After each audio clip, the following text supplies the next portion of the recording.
Bonjour, cette capsule sert à vous montrer comment fonctionnent les grilles d'évaluation qui sont disponibles dans Google Classroom. Alors, sans plus tarder, pour accéder aux grilles d'évaluation, il faut être dans Classroom, être l'enseignant et on va dans la section Travaux et devoirs. Donc, jusqu'à là, rien de neuf et on va aller créer un devoir.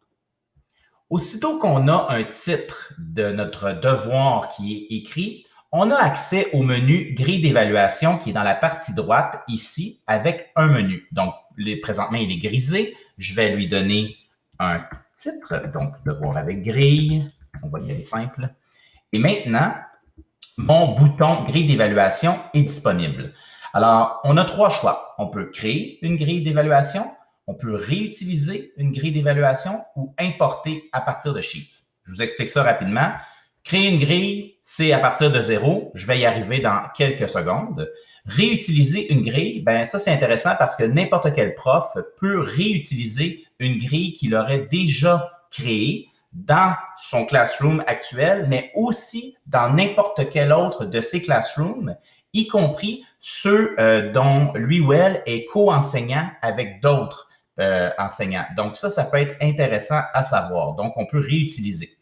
Et ce qui est encore plus intéressant, c'est qu'on peut en importer, c'est-à-dire aller en chercher une d'ailleurs et l'intégrer dans notre classroom pour même la modifier à notre goût si on le souhaite. Autrement dit, si vous avez un collègue ou conseiller pédagogique qui vous partage une grille qui est dans le fond un fichier feuille de calcul, c'est pour ça que c'est marqué à partir de Sheets. Alors, quand vous recevez cette grille-là, même si elle est en lecture seulement, vous allez pouvoir l'importer directement. Mais ça va faire l'objet d'une autre capsule. Pour l'instant, on va aller dans le premier choix, créer une grille d'évaluation.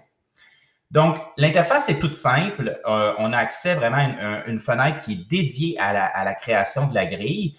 On peut utiliser ou pas un système de notation, donc des points ou pas. Donc, je peux désactiver les points, ce que je ne ferai pas. Donc, je vais avoir mes points ici. Alors, je vais avoir mon titre de mon critère 1. Alors, actuellement, je pourrais lui donner maîtrise de tel pour une compétence. Il va y avoir une description ici. Et après ça, ben, ça va être mes niveaux de maîtrise, finalement. Alors, je pourrais avoir, on va dire pour l'exemple que j'ai 3 niveaux. Donc, le premier niveau, le plus haut, sera pour 3 points. Le deuxième niveau va être pour 2 points et le troisième niveau va être pour 1 point. Le titre du niveau, ça pourrait être maîtrise parfaitement. Le deuxième titre, ça pourrait être maîtrise partiellement. Et le troisième niveau, ben, on va dire la maîtrise pas.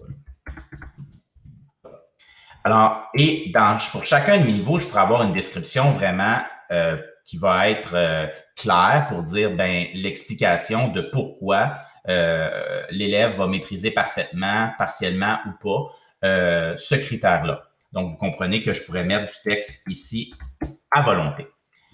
En tout temps, pour chacun des niveaux, j'ai en bas ici à droite un petit menu qui me permet de supprimer un niveau ou au contraire en ajouter à droite ou entre deux niveaux. Donc, je pourrais décider ça. Donc, pour chacun des critères en lien avec le nombre de points maximal que je peux octroyer, le nombre de points va s'afficher en haut et le nombre de points total pour ma grille va s'afficher tout en haut à droite.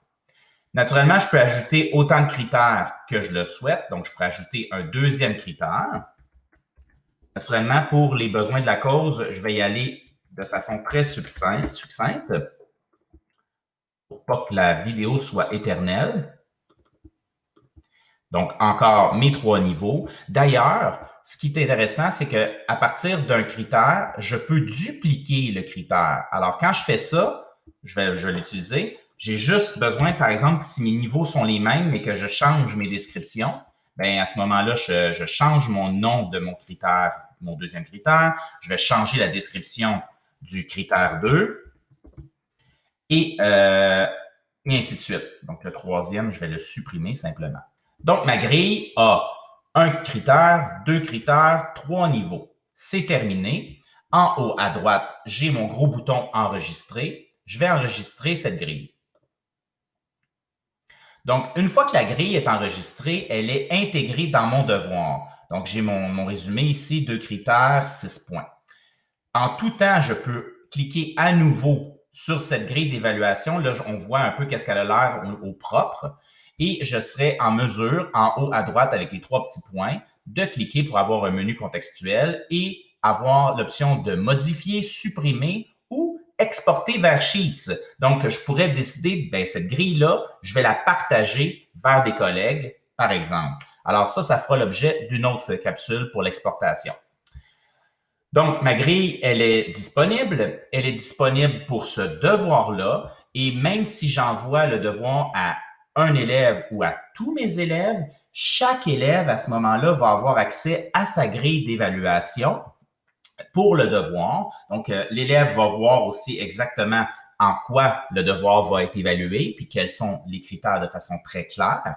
Et l'enseignant ou l'enseignante, dans la grille de correction de Classroom, va avoir accès à la grille pour juste pointer rapidement.